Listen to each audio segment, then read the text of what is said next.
नमस्कार, स्वागत है आपका। मैं हूं आपके साथ सपना दीपक विदेश। बुलेटिन का आगाज करेंगे बड़ी खबर के साथ। देहरादून से बड़ी खबर सामने आ रही है, जहां धामी कैबिनेट की बैठक हुई है। जी हां, कई महत्वपूर्ण प्रस्ताव पर मुहर लगी है। जियो थर्मल नीति पर हुआ फैसला। पुलों की क्षमता बढ़ाने के लिए भी मंजूरी मिली और ऐसे में सतर्कता विभाग के ढांचे में बढ़ेंगे 20 पद। तो ये देखिए बड़ी खबर, बड़ी जानकारी आपको बता रहे हैं, जहां धामी कैबिनेट की अहम बैठक हुई है। कई महत्वपूर्ण प्रस्ताव पर मुहर लगी है। इसके साथ ही जियो थर्मल नीति पर भी बड़ा फैसला हुआ है। पुलों की क्षमता बढ़ाने के लिए भी मंजूरी मिली है। सतर्कता विभाग के ढांचे में भी बढ़ोतरी की गई है। तो देखिए, ये बड़ी खबर आपको बता रहे हैं। अहम बैठक की गई है धामी कैबिनेट की, महत्वपूर्ण प्रस्ताव पर मुहर लगी है, जिसमें से जियो थर्मल नीति पर भी फैसला हुआ है और इसके साथ ही साथ पुलों की क्षमता बढ़ाने के लिए भी मंजूरी मिल गई है, जो कि बहुत पहले से ही मांग की जा रही थी और अब इस बैठक में इस चीज को पूरी कर ली गई है। बड़ी खबर आपको देहरादून से दे रहा है। कई महत्वपूर्ण प्रस्ताव पर मुहर लगी है। जियो थर्मल नीति पर भी बड़ा फैसला हुआ है।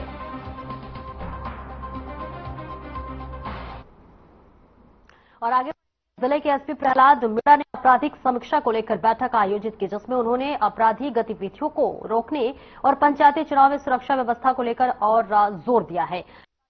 मीणा ने अधिकारियों को प्रभावी संचार और तत्परता सुनिश्चित करने के भी निर्देश दिए हैं।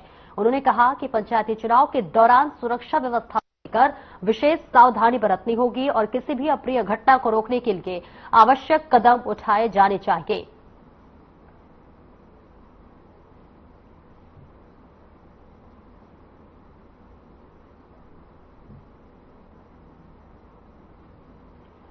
तो पंचायती चुनाव को लेकर देखिए कड़े निर्देश दिए गए हैं और राज्य के साथ साथ तमाम दिशा निर्देश देते हुए नजर आए, जिसके लिए मतदाता जागरूकता सुरक्षा पर जोर दिया गया और इसी के साथ साथ पंचायती चुनाव को लेकर ये दिशा निर्देश जारी किए गए हैं। आपको बता दें, पंचायती चुनाव है, जिसके लिए पूरी जो तैयारी है वो लगातार की जा रही है। जहां एसपी प्रहलाद मीणा ने इसके लिए एक बैठक की गई है कि वोटिंग के दौरान किस तरह से सुरक्षा के इंतजाम किए जाने हैं, क्या कुछ सुरक्षा के चाकचौबंद व्यवस्था होने वाली है, ताकि किसी भी तरह की कोई भी अराजक तत्व अराजकता न फैला पाए और इसके साथ ही साथ चुनाव को शांतिपूर्ण ढंग से संपूर्ण तरीके से संपन्न किया जा सके, जिसके लिए बैठक भी की गई है। मतदाता जागरूकता को और सुरक्षा पर जोर दिया गया है। जो भी मतदाता आएंगे या जो मतदान कर्मी होंगे या फिर जो लोग वहां पर मौजूद होंगे, सबकी सुरक्षा की जिम्मेदारी एक अहम जिम्मेदारी हो जाती है, जिसके लिए एसपी प्रहलाद मीणा ने सभी को दिशा निर्देश दिया और इसके लिए एक बैठक भी आयोजित किया गया है। बैठक में सुरक्षा को लेकर, चाकचौबंद व्यवस्था को लेकर और मतदान को संपूर्ण तरीके से शांति तरीके से पूरे कराने के लिए भी आवश्यक दिशा निर्देश तमाम अधिकारियों को दिए गए हैं। पंचायती चुनाव की तैयारी की हम जिक्र कर रहे हैं।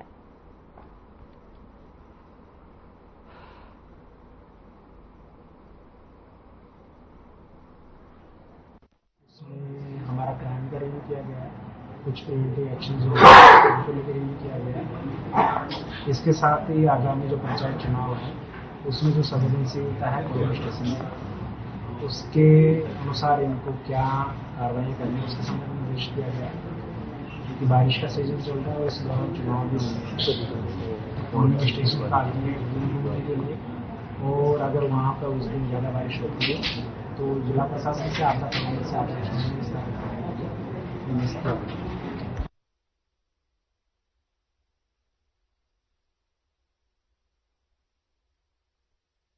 उत्तराखंड में हो रही मूसलाधार बारिश ने लोगों की परेशानियों को बढ़ाकर रख दिया है। चंपावत में भी भारी बारिश के चलते जनजीवन अस्त व्यस्त हो चुका है। टनकपुर में लगातार हो रही बारिश से नगर की कई सड़कों और दुकानों में जलभराव हो गया है। पूर्णागिरी मार्ग पर कीरोड़ा नाला भी उफान पर है। जनपद में संभावित भारी बारिश को देखते हुए प्रशासन अलर्ट मोड पर नजर आ रहा है। आमजन से भी सावधानी बरतने की अपील की जा रही है। मौसम विभाग ने चंपावत के कई स्थानों में 24 घंटों में भारी बारिश की संभावना जताई गई है।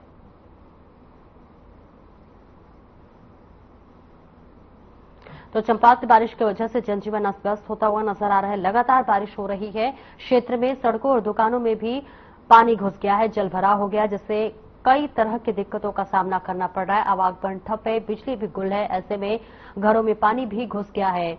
लोगों को कई तरह की दिक्कतों का सामना करना पड़ रहा है। जरूरी सामान को भी लाने ले जाने के लिए काफी मशक्कत करनी पड़ रही है। इस बीच ये तस्वीरें आपको दिखा रहे हैं, जहां लगातार मूसलाधार बारिश की वजह से जो है पानी लबालब हो गया है। हर जगह जो है पानी घरों में घुस गया है और इससे लोगों का जनजीवन जो है वो अस्त व्यस्त होता हुआ नजर आ रहा है। लोगों को कई तरह की दिक्कतें और परेशानियां हो रही हैं। आवागमन पूरी तरह से ठप है, बिजली भी गुल है। लोगों को आवागमन करने में काफी कठिनाइयों का सामना करना पड़ रहा है। और इस बीच ये तस्वीरें भी हम आपको दिखा रहे हैं, जहां चंपावत में लगातार मूसलाधार बारिश की वजह से जनजीवन अस्त व्यस्त होता हुआ नजर आ रहा है। और इसके अलावा आपको बताते चले कि घरों में भी पानी घुस गया, दुकानों में भी पानी घुस गया। जरूरी सामान ले लाने के लिए भी लोगों को काफी मशक्कत करनी पड़ रही है। जल भराव की स्थिति हर जगह देखने को मिल रही है और दुकान तो दुकान, सड़क तो सड़क, यहां तक कि घरों में भी लोगों के घरों में पानी घुस गया। और इसके अलावा मच्छर जनित कई तरह की बीमारियां भी देखिए खासतौर से ऐसे समय में उत्पन्न होता है। तो एक साथ कई दिक्कतें यहां पर लोगों को झेलनी पड़ रही है। जहां चंपावत से ये तस्वीरें आपको दिखा रहे हैं, लगातार बारिश की वजह से घरों और दुकानों में लबालब पानी भर गया है, जिससे लोगों को दिक्कतें और कई तरह की कठिनाइयों का सामना करना पड़ रहा है। आवागमन बंद है, रास्ते में हर जगह जल भराव है और इसी के साथ साथ तो पानी इतना है कि कई गाड़ियां भी डूबती हुई नजर आ रही हैं। बारिश की वजह से बिजली भी गुल है। ऐसे में जनजीवन पूरी तरह से ठप पड़ा हुआ है।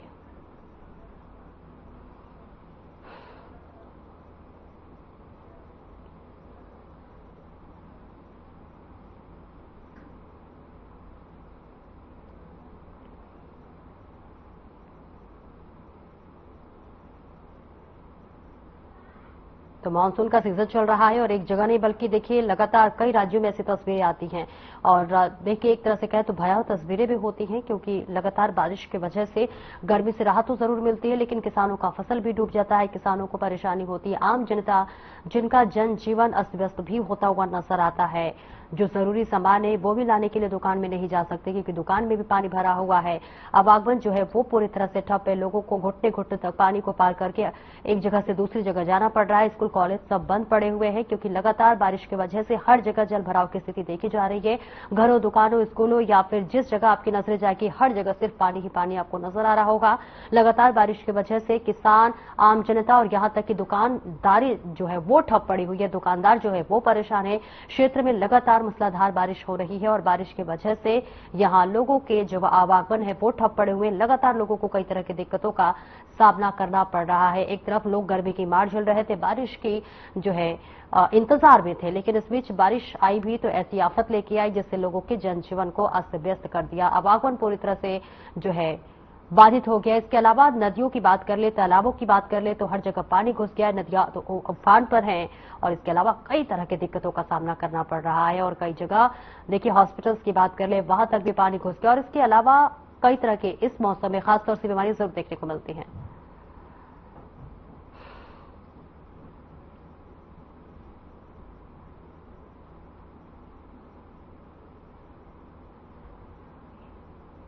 भारत बंद के तहत मंगलवार को हल्द्वानी के बोध पार्क में विभिन्न ट्रेड यूनियनों और संगठनों ने एक दिवसीय हड़ताल कर प्रदर्शन किया। ये प्रदर्शन केंद्र सरकार की श्रमिक विरोधी नीतियों, महंगाई, बेरोजगारी और निजीकरण के खिलाफ किया गया है। हड़ताल में बैंक कर्मचारी, शिक्षक, आंगनबाड़ी कार्यकर्ता, मजदूर संगठन, राज्य कर्मचारी और कई सामाजिक संगठन शामिल हुए। सुबह से ही बोध पार्क में प्रदर्शनकारियों की भीड़ जुटने लगी। प्रदर्शन में शामिल लोगों ने हाथों में बैनर, तख्तियां और झंडे लेकर नारेबाजी की। प्रदर्शनकारी ने बताया कि हड़ताल का मकसद सरकार को ये संदेश देना है कि अगर मजदूरों, कर्मचारियों और किसानों की बात नहीं सुनी गई तो आंदोलन को और तेज किया जाएगा। उन्होंने ये भी कहा है कि महंगाई और बेरोजगारी लगातार बढ़ रही है, लेकिन इन मुद्दों पर सरकार गंभीरता नहीं दिखा रही।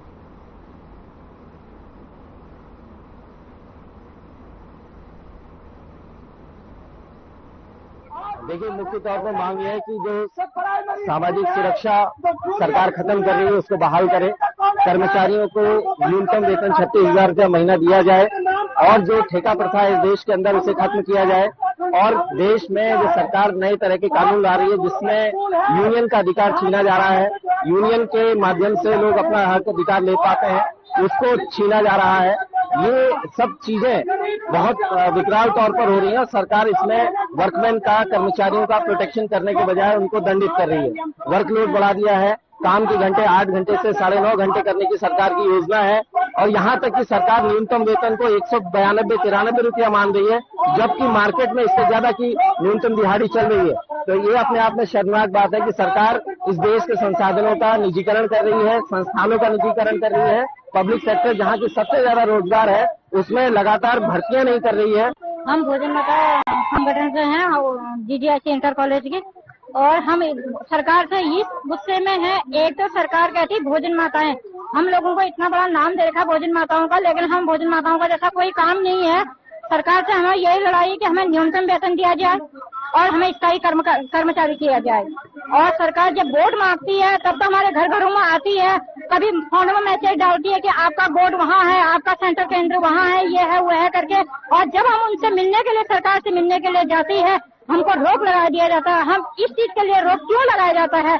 जब हमने तुमको सरकार को चुना है, हमने अपने उसके लिए तुम लोगों को चुना है, तो आज हमें लोगों से इतनी डर है। और जब अब ये अगस्त 1 तारीख से इंटर तक का खाना बनने का वो आया है भोजन माताओं को, और जो भोजन माता, हम तो यही कह रहे हैं जब 1 से लेके इंटर तक के बच्चों को लिए खाना बनाया जाए। तो हड़ताल का एक बहुत बड़ा मुद्दा लेबर कोड है। सरकार लेबर कोड के माध्यम से मजदूरों को गुलाम बनाने की कोशिश कर रही है। ये मजदूर वर्ग को कतई स्वीकार नहीं है। हम ये मानते हैं कि जो पहले श्रम कानून थे उनको ही बहाल किया जाए, उनका सख्ती से पालन कराया जाए।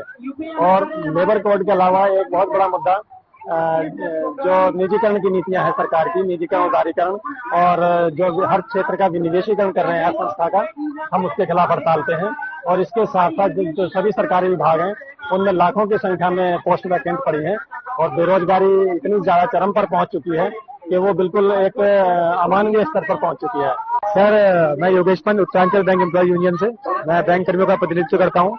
आज हम जो हमारी अखिल भारतीय ट्रेड यूनियंस हैं उनकी जो स्ट्राइक है एक दिवसीय राष्ट्रव्यापी, उसके समर्थन में हमने भी एक दिन की स्ट्राइक का आह्वान किया है। इस पर हमारे बैंकिंग सेक्टर से रिलेटेड मुद्दे हैं, जैसे बैंकों का निजीकरण लंबे समय से सरकार के एजेंडे में रहा है। तो हम चाहते हैं कि बैंकों के निजीकरण के प्रयास खत्म हो, बैंकों में पर्याप्त भर्ती की जाए। और जैसा कि सर ने बताया भी, लेबर कोड मुख्य मुद्दा है। लेबर कोड सरकार ने नए लेबर कोड लाके श्रम संहिताओं को कमजोर करने का प्रयास किया है और वर्कमैन की जो डेफिनेशन है उसमें भी ये लोग छेड़छाड़ करने का प्रयास कर रहे हैं, जिससे हमारे जो अधिकार हैं उनके लिए जो हम लड़ सकते हैं, जो हम प्रतिरोध कर सकते हैं, उसमें कमी आएगी।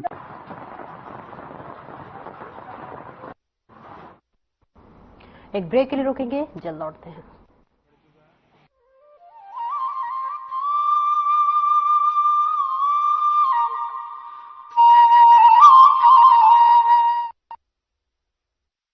क्या आप दुबले पतले कमजोर हैं? आपकी सेहत नहीं बनती, भूख कम लगती है, वजन नहीं बढ़ता। दरअसल मेन बात खाना पीना खाना नहीं है, मेन बात है खाया पिया लगना। और अगर खाया पिया लगेगा ही नहीं तो आपकी सेहत बनेगी कैसे? इसलिए हमारी संस्था सन्यासी आयुर्वेदा ने एक ऐसी दवा का निर्माण किया है जो कि आपके लिवर, आपके पाचन तंत्र को दुरुस्त करने का काम करती है, ताकि आप जो भी खाएं उसका पूरे का पूरा निचोड़ आपके शरीर को लगे, आपकी भूख बढ़े, खाया पिया सही से लगे, नया खून बने, हड्डियों में जान आए, वजन बढ़े और आप मोटे तगड़े खूबसूरत पर्सनैलिटी के मालिक बन जाए। सिर्फ 699 रुपए की पूरे 1 महीने की दवा होती है और आप इसे घर बैठे 01145454545 पर फोन करके दवा मंगवा सकते हैं।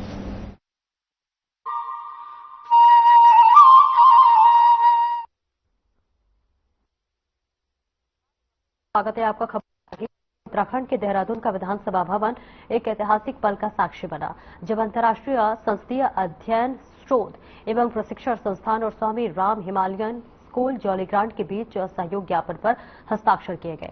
आपको बता दें कि कार्यक्रम उत्तराखंड विधानसभा अध्यक्ष रितु खंडोड़ी भूषण के नेतृत्व एवं संरक्षण में संपन्न किया गया। वह इस दौरान विधानसभा अध्यक्ष खंडोरी भूषण ने बताया है कि इस रणनीतिक साझेदारी का उद्देश्य नीति, नवाचार, संसदीय अनुसंधान एवं प्रशिक्षण, जल प्रबंधन, पर्यावरणीय स्थिरता, महिला सशक्तिकरण और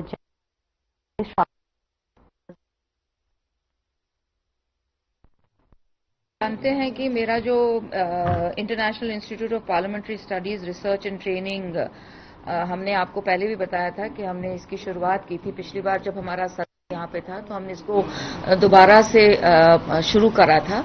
और उसके बाद मन में ये बात थी कि मुझे इस इंस्टीट्यूट को लेकर कुछ इस तरह के कार्य करने जहां हम उत्तराखंड में के चाहे वो एनवायरनमेंट को लेकर हो, इंफ्रास्ट्रक्चर को लेकर हो, पॉलिसी को लेकर हो, पानी को लेकर हो, इस पर हम किस तरह से कार्य कर सकते हैं।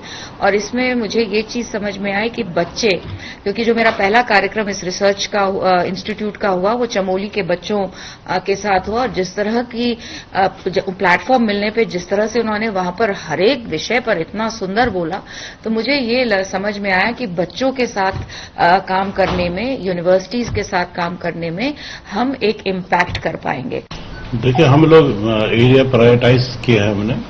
आज जो हमारी बात हुई है वो मुख्यतः पानी को लेकर के हुई है, क्योंकि हमें अभी बताया गया कि जितना पानी उत्तराखंड में बरसता है उसका 4% पानी भी अगर हम टैप कर लें तो हमारी आवश्यकताएं पूरी हो जाएंगी।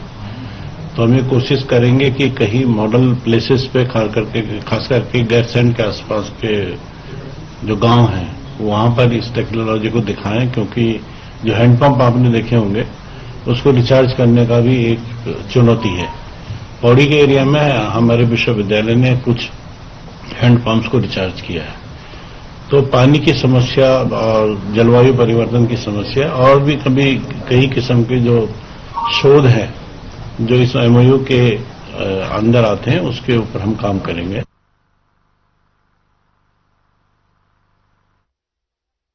बारिश की आफत से बनी आपदा की स्थिति शासन प्रशासन की जो है एक बड़ी चुनौती बनी हुई है, तो वहीं दूसरी तरफ पंचायत चुनाव की सरगर्मियां भी प्रदेश में जोरों शोरों से देखी जा रही है। इसी कड़ी में उत्तराखंड की डेमोग्राफी बदलने को लेकर अब खुलकर सियासत गरमाने लगी है। तो वहीं बीजेपी मीडिया प्रभारी मनवीर चौहान ने विपक्ष पर सीधा वार करते हुए कहा है कि राज्य की जनसंख्या संरचना को बिगाड़ने की साजिश रची जा रही है।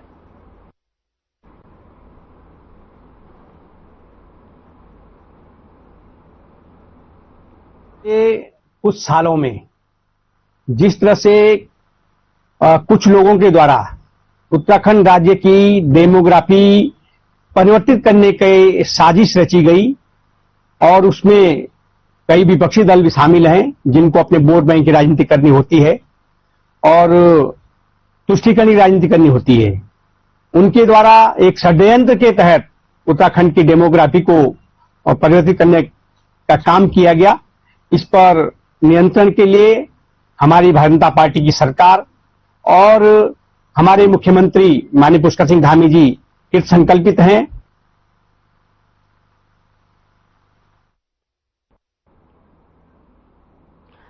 शिक्षा और सशक्त की नींव होती है। शिक्षा किसी भी राज्य और जिले के विकास में महत्वपूर्ण भूमिका निभाती है। सरकारी स्कूलों में घटती छात्रों की संख्या चिंता का सबब बन गई है।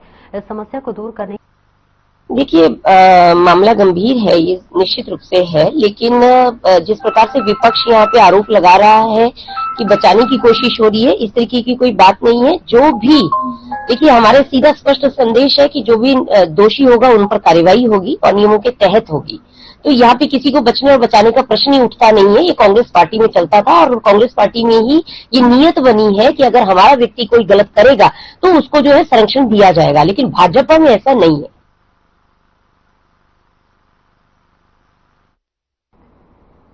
मानसरोवर यात्रियों का दूसरा दल टनकपुर टीआरसी कुमाऊं मंडल विकास निगम अधिकारियों और मां पूर्णागिरी पर्यावरण संरक्षण समिति टीम ने फूलमाला पहनाकर भव्य स्वागत किया, जिसके बाद यात्रियों ने पौधारोपण किया। वहीं महिला यात्री ने निशानी के तौर पर एक पेड़ मां के नाम लगाया और देवभूमि को प्लास्टिक मुक्त राज्य एवं स्वच्छ राज्य बनाने के लिए हर वर्ग को आने का संदेश दिया।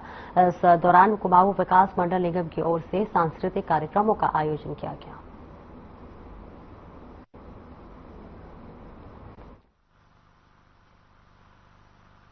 चीजों के आप सपने देखते हैं कि बड़े होकर ये करेंगे वो करेंगे, तो कैलाश मानसरोवर की एक ऐसी यात्रा है जो हम सब भारतीय सनातनियों के मन में कहीं ना कहीं बहुत बड़ा घर बनाए रहती है कि हमें लगता है एक बार तो जाना है, मगर वो जो भी कारण रहे वो पूर्ण नहीं हो पाता। पर मुझे बहुत प्रसन्नता है कि इस बार हम उसे पूर्ण कर पा रहे हैं और जो भावना है वो बिल्कुल श्रद्धा की भावना के साथ हम सब लोग जा रहे हैं और उसको शब्दों में व्यक्त भी नहीं किया जा सकता। क्या मन में चल रहा है, क्या मस्तिष्क में चल रहा है, शब्दों के परे है वो।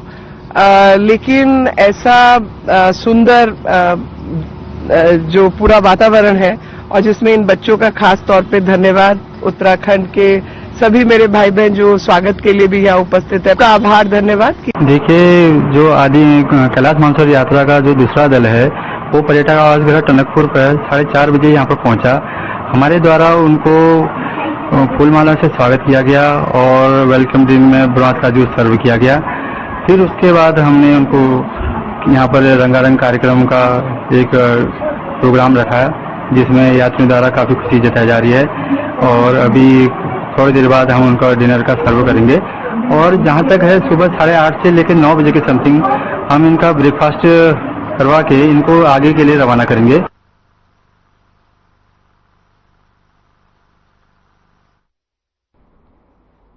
ऋषिकेश हरिद्वार रोड पर एक युवती की संदिग्ध परिस्थितियों में मौत हो गई, जिसमें पूरे क्षेत्र में सनसनी फैल गई। दरअसल युवक का शव एक दुकान के बाहर तख्त पर पड़ा हुआ मिला, तो वही मौके पर पुलिस ने शव को कब्जे में लेकर सरकारी अस्पताल भेज दिया।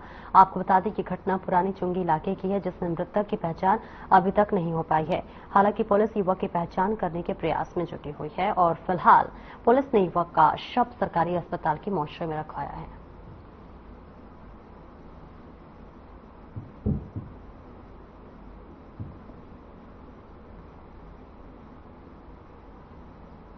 चारधाम यात्रा ट्रांजिट कैंप परिसर में ऑफलाइन पंजीकरण करने वाली निजी एजेंसी के कर्मचारी को 2 महीने से सैलरी नहीं मिली है। सैलरी मांगने पर निजी कंपनी ने करीब 90 कर्मचारियों को बाहर का रास्ता भी दिखा दिया है, जिसके बाद परेशान कर्मचारियों ने सहायक श्रम आयुक्त दीपक कुमार से मदद की गुहार लगाई है।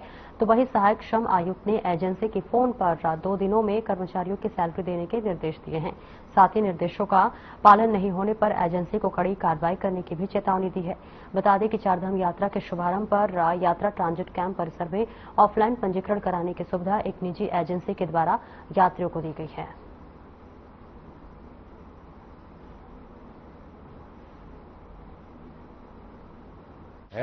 मैं लगभग 3 महीने से चारधाम यात्रा पंजीकरण ऑफिस में काम कर रहा था।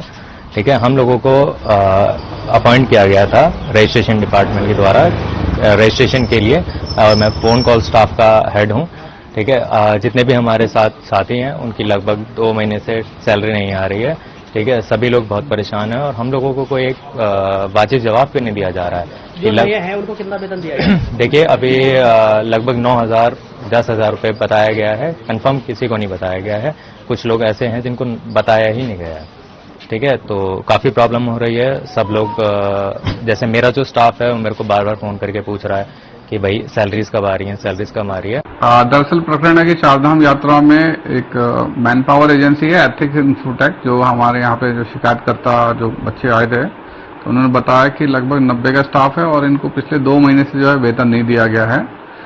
और जब मैंने इनके मैनेजर से बात करी, जो एथिक्स इंफोटेक के ओनर्स हैं, उनसे बात करी, तो उन्होंने बताया कि उनको यूटीडीवी से पर्यटन विकास परिषद से ही उसका अभी बजट नहीं आया है और 2 दिन के अंदर जो है ये वेतन इनको मिल जाएगा अगर बजट जैसे उनका सैंक्शन हो जाता है।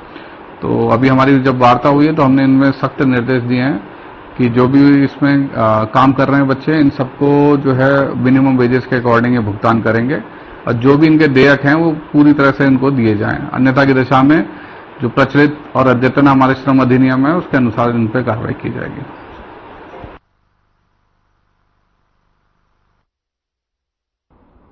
फिलहाल इस बुलेटिन में इतना ही। नमस्कार।